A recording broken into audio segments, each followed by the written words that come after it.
Alrighty guys, I thought I'd show you what I'm doing up here in the woods too. You can see how thick that brush is. I don't know what those little trees or brush or whatever the heck they are. I don't know exactly what they are, but they're pokey little pricks, I can tell you that much. You can see up here how open this is. I think it's been 4, maybe 5 years ago. There was, well, you can see them down at this end. There's a few remaining pine trees. Like there's one there that the guy didn't feel was worth cutting down, and there's a bunch of them at this end yet. There was 2 rows or 3 rows of pine trees along this whole ridge, and I sold them to my neighbor for building a log house or whatever he was going to build with them. And nothing grew up here. Those pine trees really shaded everything out. So you can see here the stumps that remain. There's 2 rows, I guess, of pines. You can see that stand of pines still there over the road. He didn't cut those down. One of them has a lightning bolt strike all the way down the center, which that log wasn't worth nothing, and he was afraid if he cut them they were going to go over the cliff down onto the road, and none of us really want to deal with that, so we left those. But before, around the time he cut these pine trees, this was all thick, like where I showed you that brush over there. This whole thing looked like that, and all that was here was a 4-wheeler trail that basically followed right along here, right underneath the pine trees, because nothing grew underneath there. So since cutting the pine trees down, I come up here once or twice a year with the lawnmower and mow all this. And you guys saw this spring I was pushing brush back with a skid loader and whatever. You can see all the mess from the skid loader pushing the brush down the hill. But other than the skid loader pushing, cutting these trees down, the lawnmower has done most of it. And now my wife bought me the stihl weed whip, the brush cutting end on it. So that's what I've been up here working with. And obviously I've been cutting firewood out, opening it up. But you can see right here where I mowed, and then that hasn't been mowed with a lawnmower. And this power line that goes down the hill dead ends at that pole. And then on the other side of my 35 over there, it goes about a 1/4 mile down the road, and then that end of it's tied to a T-post. I don't know why the power company didn't take the rest of this down, but apparently aluminum wire is not worth nothing. But as you can see, I'm getting it opened up. And in here, I used that brush cutter, and now you can see the field through the woods. Before you could not see through it, and you can see all the dead stuff in there that I've cut down with that brush cutter. Probably if I don't move the camera so fast it could focus. So what I'm doing here, I'm trying to open it up in there, and then this bigger, taller stuff, I'm gonna go through and cut for firewood, but I'm gonna do a select cut. I'd like to keep around 40% shade. I'm kind of guessing by, a buddy of mine has a fairly large pasture that's all woods, and we're guessing it's around 40 to 50% shaded. As they went through and opened it up, they would leave either a maple or an oak, and then they'd cut a big area around it, then leave another one, and it's just a beautiful woods pasture, whatever. Grows a lot of grass in it, and then it provides shade, and the cows just love it in there. So it's kind of what I'm trying to do with these woods up here. And on the other side, on the hill over there above the house, I've been planting maple trees on that hillside. I'll plant the tree, and then I'll go about 80 to 100 feet, and then we're planting another one. We're planting them in rows. We're trying to strategically place them, if you want to say. Trying to make it so there's shade on that hillside too. The problem with that hillside is it's mostly shale. There's really no topsoil, so it dries out real quick. And on that hill, anywhere there is a tree, the grass grows really good, because there's shade and it prevents the sun from drying the ground out so fast. So that's kind of what I'm doing up in here. But you can see this thick mess here, which this stuff I cut yesterday. And I don't know if you look at this stuff, see that little pricker on it all the way down? That's what these things are. I don't know if they even grow up to be a tree or whatnot. I'm sure they do, but it's just thick. So I'm working my way down the hill, knocking that stuff down. And up on the top here, a little history.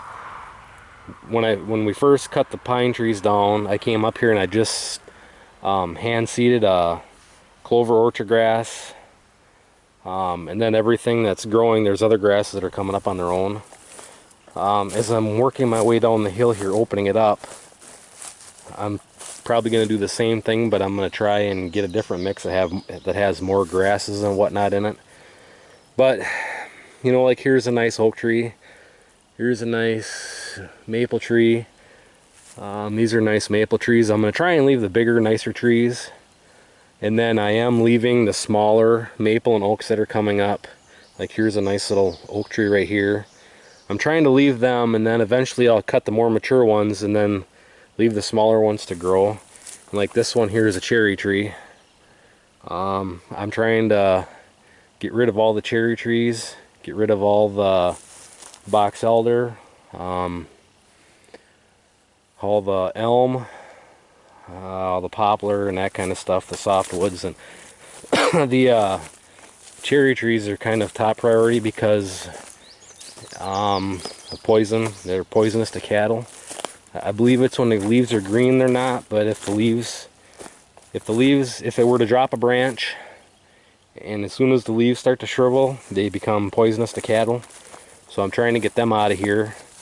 And then you can see here, there we've got sumac. That does nothing but make a big mess. So I'm trying to get rid of all that crap. And just, here's a cherry tree right here. You know, and that's about all the bigger they get, and then they die anyway, so they burn really well, so they're going to be firewood. And who knows, maybe that prickly crap grows up to be that. I have no idea. But anyway, so you can see here where I cut this stuff yesterday. I'm pretty sure it was yesterday. It might have been the day before. But I'm getting it opened up slowly. And then the other thing I had mentioned in that crop update video earlier today, that after I plant all my cover crops on my row crop ground and my silage corn, any seed that's left over I am going to probably spread out in the woods just so something is growing. But this right here, this whole area looked just like that. This was cut almost a week ago, so it's open. That's by knocking that stuff down, that's what it looks like afterwards. So that's what we're working on up here. And that brush saw will take down trees this size, but it takes a while. So these couple oak trees in here I'm going to leave, and then you have these other, I don't know what they are. There's more trees than I know what the names of them are, but I call them box elder. But this tree right here, or maybe it's an elm, whatever it is, it's going to disappear.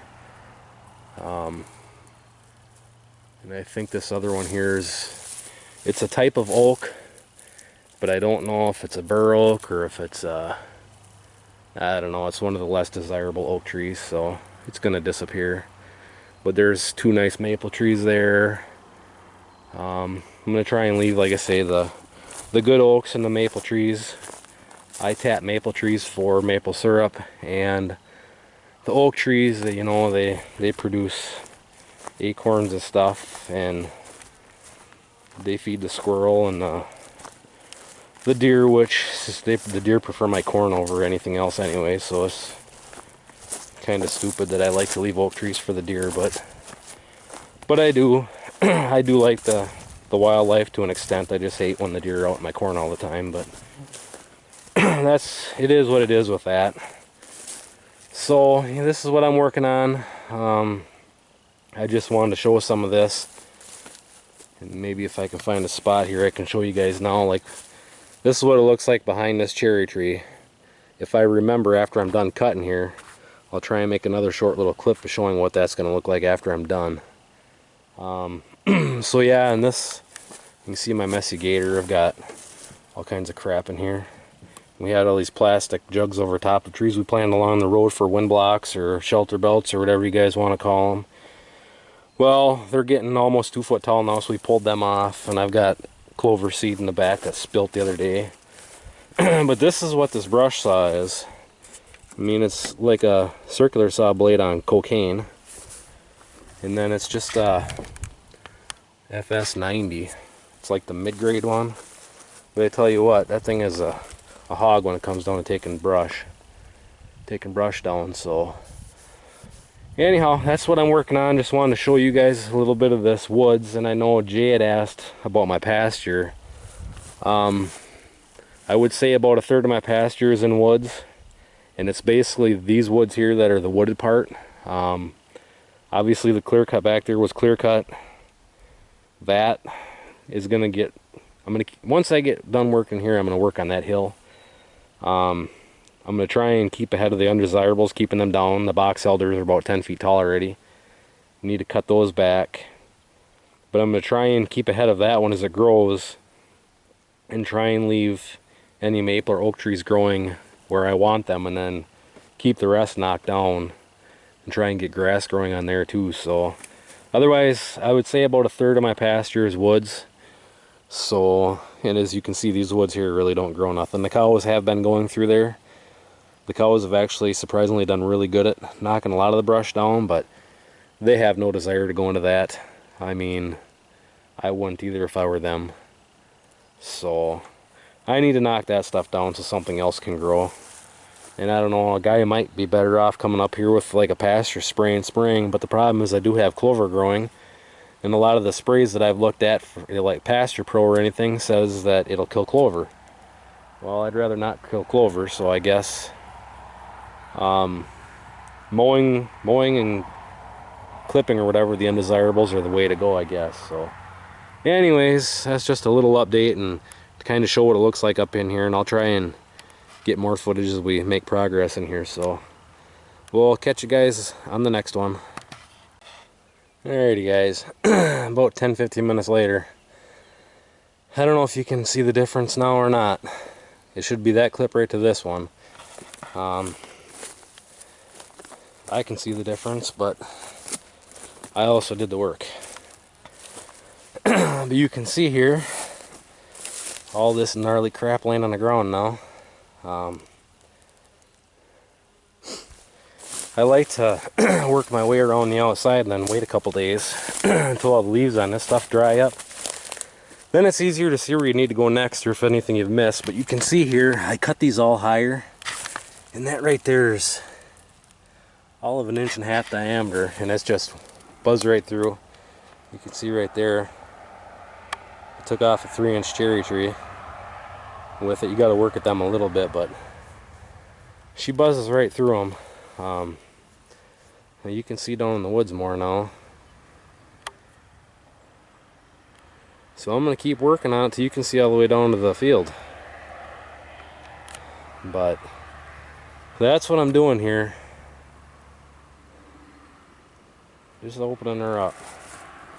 And once this stuff, I'll probably bring the skid loader over it in the spring with the bucket tipped a little bit and just try and get these out of the ground so nobody's tripping over them and everything else. And obviously there's dead logs and stuff in there from trees in the past.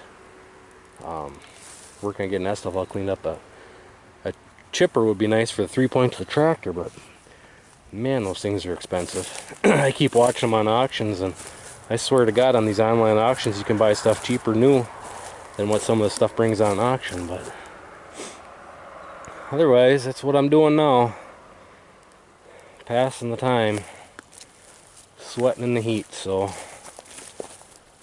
anyways, thanks for watching, and I'll keep you posted.